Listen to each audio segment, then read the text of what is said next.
Greetings. I'm excited to be returning to our catechesis series, Our Anglican Heritage.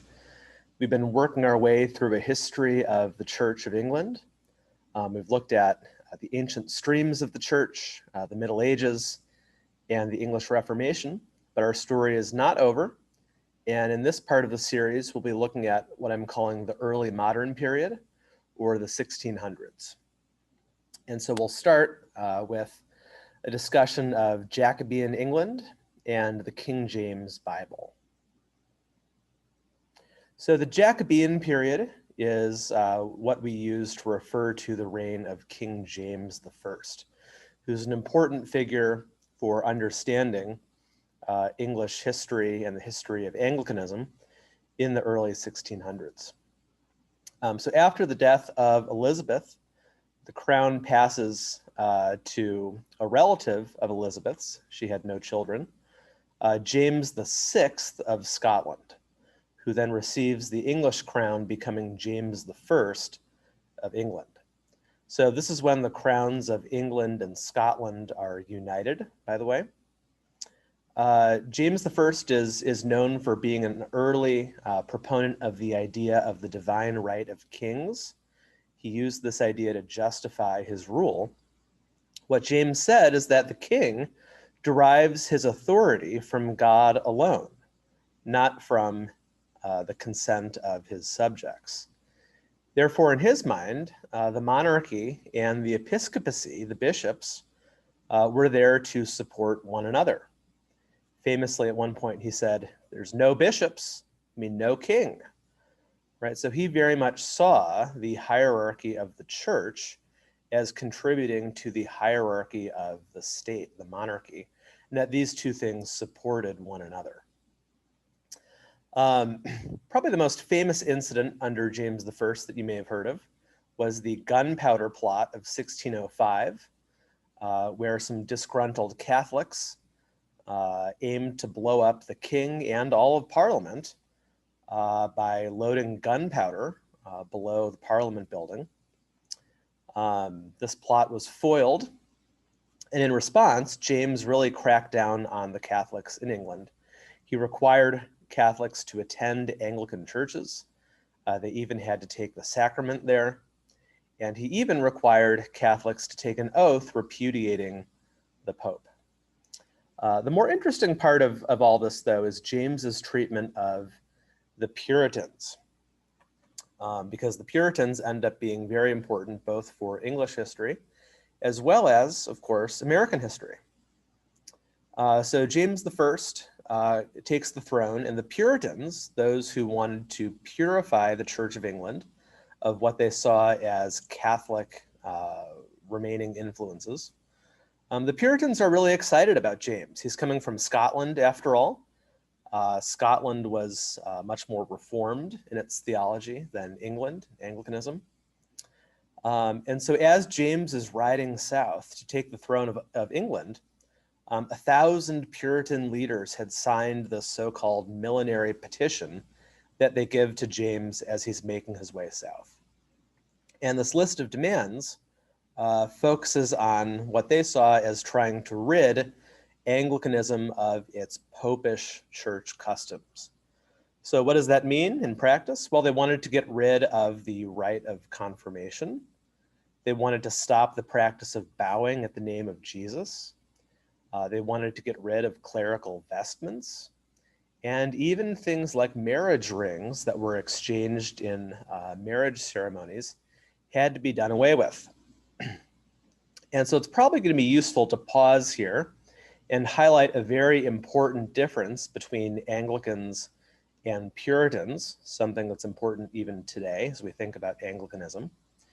And that's the difference between two principles of worship.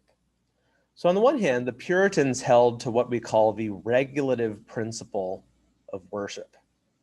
And by that, I mean that Puritans believed that only those things that were explicitly commanded by God in the Bible can be a part of worship. So, for instance, there's no organs mentioned in the Bible. So, sorry, you can't play an organ during worship, much less an electric guitar. Likewise, all these other things we just listed, they're not explicitly mentioned in the Bible. Therefore, they're not allowed in worship. That's the Puritan idea. But for the Anglicans, that doesn't make sense. Instead, Anglicans follow what's known as the normative principle of worship, which is that we should allow any ancient and widely used traditions not forbidden or contradicted by the Bible.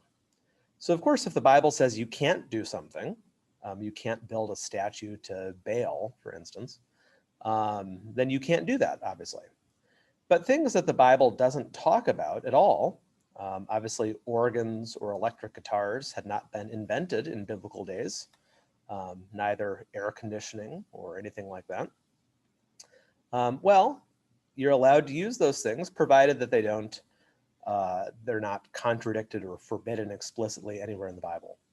And so this is why for Anglicans, things like confirmation, marriage rings, clerical vestments, all these things are acceptable because not only does the Bible not forbid them, but also these practices go back to the very, very early church. James, however, disappoints the Puritans. He largely rejected these Puritan demands at the Hampton Roads Conference of 1604, where the King James Bible, that idea was in fact birthed. But James doesn't want to give ground to the Puritans. He rightly sees them as being anti-monarchist in a lot of ways, and so he disappoints them. It's worth commenting briefly on Puritanism a little more generally, because as I mentioned, they have a large role to play in our story going forward. We see a bit of a splintering of Puritanism in the 1600s, and yet Puritanism will continue to grow and become very powerful in England, as well as, of course, the United States. So on the one hand, we have a more moderate group of Puritans.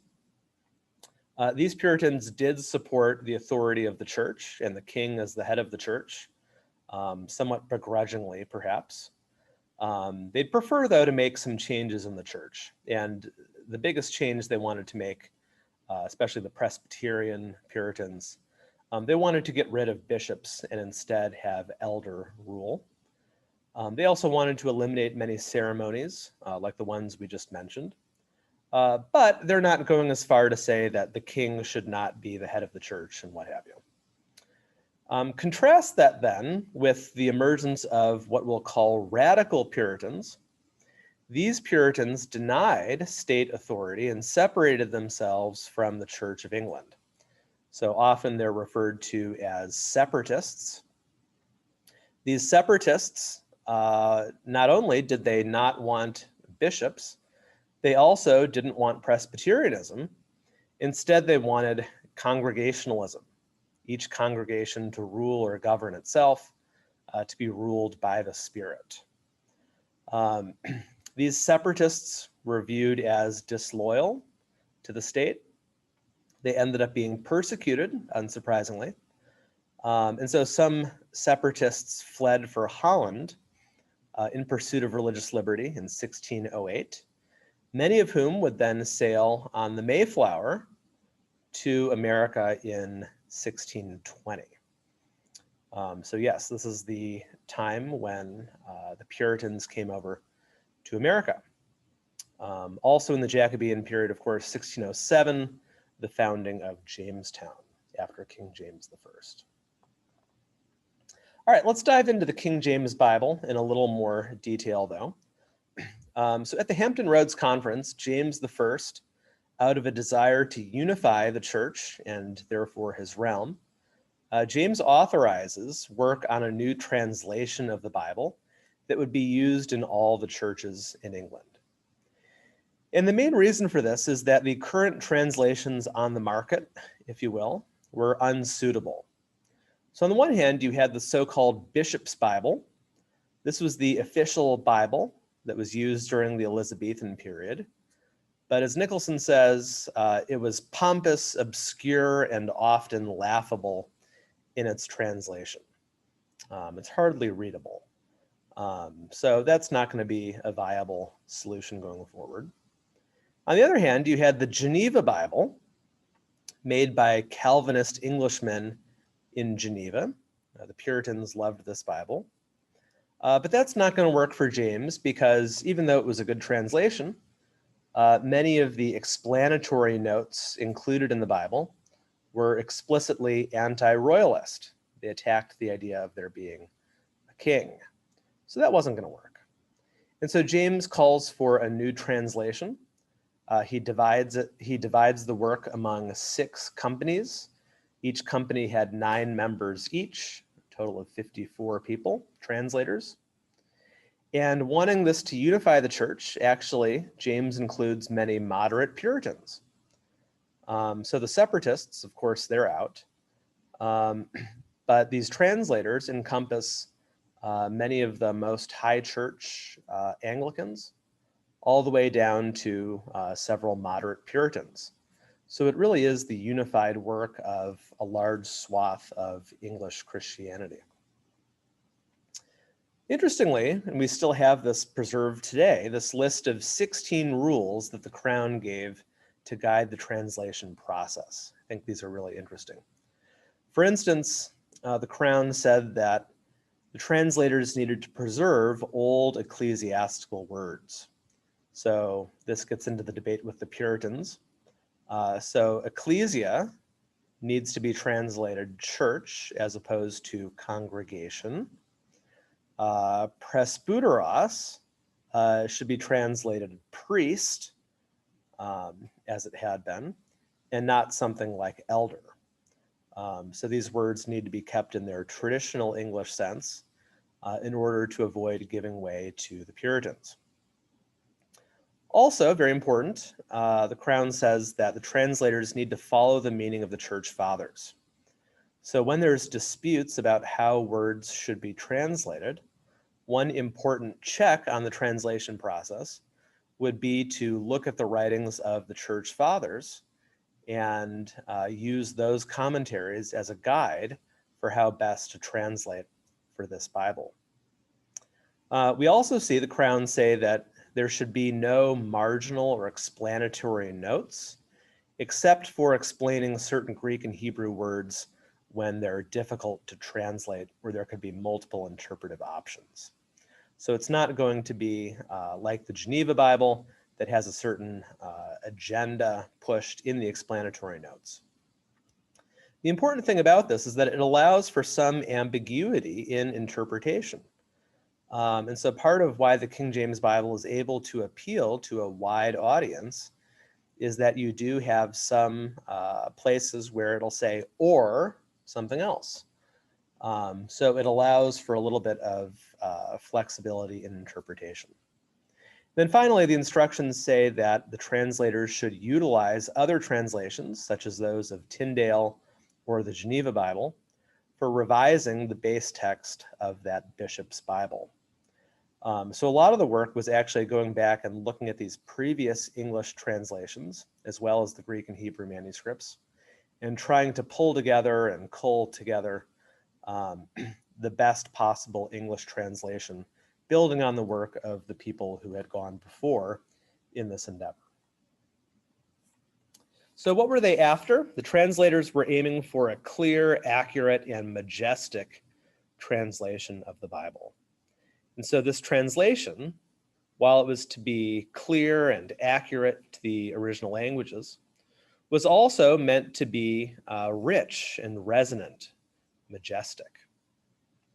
And so the tone of the King James Bible is one of authority, beauty, ceremony, things that would have appealed to James I in the Jacobean period. And it's not a coincidence, by the way, that this is the same time that Shakespeare is ending his career. And so just like Shakespeare's works, the King James Bible includes elements of rhythm and poetry. It's meant to be read aloud. And a lot of the work of translation was reading aloud different attempts at translating and seeing which one sounded best to the ear. It should be pointed out that the King James translators didn't always use the best manuscripts of the Greek and Hebrew in their day. And since then, we've found even earlier manuscripts. One other issue with the King James Bible is that some of the grammatical elements of biblical language are now understood better today than they were in the 1600s. And so there's some confusion about a few grammatical elements. That being said, though, the achievement of the King James Bible should in no way be underestimated. We can see this if we just compare a few early English translations. So here's the beginning of Genesis in Tyndale. In the beginning, God created heaven and earth. The earth was void and empty, and darkness was upon the deep, and the Spirit of God moved upon the water. So pretty good, nothing wrong with that. Geneva updates this a little bit. In the beginning, God created the heaven and the earth. So adding the articles to make it a little clearer. And the earth was without form and void, and darkness was upon the deep, and the Spirit of God moved upon the waters. So a little more rhythmic in its translation. The and at the beginning of and the earth, moving it along a little better. And now compare with the King James. In the beginning, God created the heaven and the earth. And the earth was without form and void, and darkness was upon the face of the deep. And the Spirit of God moved upon the face of the waters. So note how much more rhythmic even this is. We have the comma after form, a cue to the reader to pause, setting off the and void. And note the addition of the phrase, the face of the deep, the face of the waters. A little more accurate to the Hebrew, including how that preposition could perhaps be translated. But also, as Nicholson points out, it's kind of helping us imagine the situation in which the Spirit of God is hovering above the face of the waters, and the face reflecting the Spirit of God hovering over it. There's something intriguing about this language of the face and how we could connect that to other elements of theology. So again, this little example just helps us to see that in a lot of ways, the King James translation is building on Tyndale and Geneva, and yet is heightening the language, is heightening the poetry to be a smoother, more rhythmic, more memorable translation of the same. So 1611, the work is completed and the new Bible is printed. It's not really until the 1660s, though, that it becomes the dominant translation in England. And by the end of the 1600s, it'll become the dominant translation in America, ironically, including among the Puritans that had settled in New England. So an incredible accomplishment, the King James Bible. I think if I have to evaluate it as a whole, I'd say it's unmatched in terms of its ability to serve as a liturgical text, right? So it's carrying this liturgical weight to it of authority, beauty, and ceremony that I think tracks nicely with a lot of the principles of Anglican worship. On the other hand, because of some of the points I mentioned, I wouldn't recommend it as much as a study Bible. So I think on the one hand, while the King James might be an excellent liturgical translation, if you're wanting to do an intensive Bible study that is really attentive to the best ancient manuscripts, grammar of the biblical languages, something like an ESV study Bible might be helpful. And to that end, with Bible translations, I think it's worth saying, unless you're going to learn Greek and Hebrew, which I would highly recommend, but unless you are, it is often worth having multiple translations at your disposal, and being able to compare different translations helps you pick up on some of the differences and some of the issues related to the biblical text. So our question that we can discuss over Zoom, what translations of the Bible have you used over the course of your Christian life? What have been the strengths and weaknesses of each?